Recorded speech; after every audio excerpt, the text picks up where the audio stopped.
Well, hello there. Good day. Thank you for joining me. I'm Frost PDP, and today we're talking about Dragon Ball Super on the Dragonball Diatribe, my little Dragon Ball podcast. Now, I like to keep these short and sweet and to the point. And today we're talking about episode 73, what we're expecting, and Gohan. Okay, so we saw in the preview for episode 73 that Gohan is a stunt double for the great Saiyaman, which, how the hell does an academic land that particular job, first of all? Isn't he, like, in school as a professor or something, like teaching or getting, like, a degree? I know that's not really been made clear, but isn't he getting a degree? So why is he a stunt double all of a sudden? But then I'm thinking about it, I'm like, well, this is his creation. He is the great Saiyaman. He is a superhero. And what better place to be than shadowing his own actor, like sort of like a Mr. Satan. Oh, wait a minute. We've done this before, haven't we? Excuse me while I take a drink and just reconcile these facts. You know what I mean? So he's going to basically be the Android 18 to his own superhero character. But here's the thing. And this is why this episode could be good, right? We've seen in the previews for the next major arc that there's going to be the universe survival arc, they're calling it, and who the hell knows what's going to happen, but Gohan is in that outfit. That's right, he's ready to fight. He looks like he's been training again, and to his credit, supposedly Piccolo has been training him.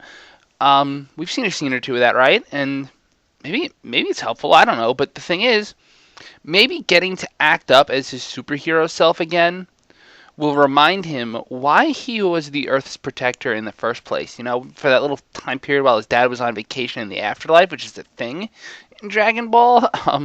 He was the protector of Earth. I mean, Vegeta probably wouldn't agree, but, well, he didn't beat Cell, did he? So Gohan spent years being Earth's unofficial protector. He even fought in a couple of movies as Earth's, like, superhero du jour. And who knows? I mean, maybe there is a chance that Gohan will decide now is the time for him to become his old superhero self. Maybe he's going to embrace the fact that, you know what, I could be a smart guy, I could be helpful and all that, but in the end, I'm also like a superhero, and to my credit, I'm a pretty good one. I mean, I saved the world from Cell. Granted, I gave the credit to Mr. Satan like an idiot, but, you know, I still don't get why they did that, by the way. Can someone explain this to me? What good did they do? Everyone knew about Goku. Everyone knew Goku because Goku fought in the world tournaments. He fought Piccolo, and Piccolo took over the world on national TV. So, what the hell? What good did they do to make Mr. Satan up out of the blue? And I'm pretty sure the Dog King is still the Dog King. So, it makes no sense, but it's Toriyama, it's Dragon Ball. To some extent, you have to just go, alright, it's done. Gohan didn't want to have to deal with the hassle. His mother was going to put too much pressure on him. He needed to go to school. He's an intelligent person. And, you know, if you look at the history of scientists in Dragon Ball, you actually find a strange connection to Bulma. Who always seems to be the person who comes through in the end? Most of the time it's Bulma, right? I mean, okay, she didn't do too much in the Buu saga. But during the Android saga, she invented a remote that could have turned them off. She was able to tell them where Jiro's lab was. She knew quite a bit, actually. Dragon Ball Z Abridged made a lot of fun of that, which, good. But, you know, hey, Bulma, even in the future, invents a time machine. She invents a laser pistol that actually wounds... Okay, I don't know about wounds, but annoys Goku Black. I mean, you know, if she could have mass-produced those energy bullets, maybe that would have been useful. But Bulma is capable of screwing with the gods, and maybe I got more to say about Bulma in another episode, but my main point is this. Scientists have a role in the Dragon Ball universe, and if you don't think that Gohan could somehow team up with Bulma and create some awesome inventions, and like, well, I'll give it to you this way. Piccolo is, or was, or has been a god, right? Like a demigod of some kind, because Kami was god, and somehow that got left alone in the Kaioshin timeline, but whatever, right? Point is, Piccolo is like this divine mystical thing. Bulma is like this really scientific interpretation of the mystical thing.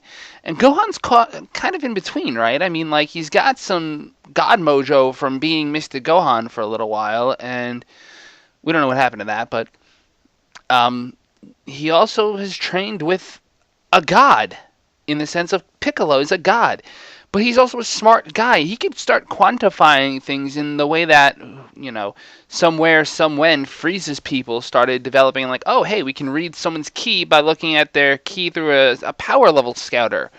I mean, okay, I don't want to go that direction with the plot, but it's something interesting to think about, right? Like, and a smart guy, Gohan uses vital point strikes, like almost like a doctor would. You see him do that against the Frieza army. He just starts nerve pinching them to put them down.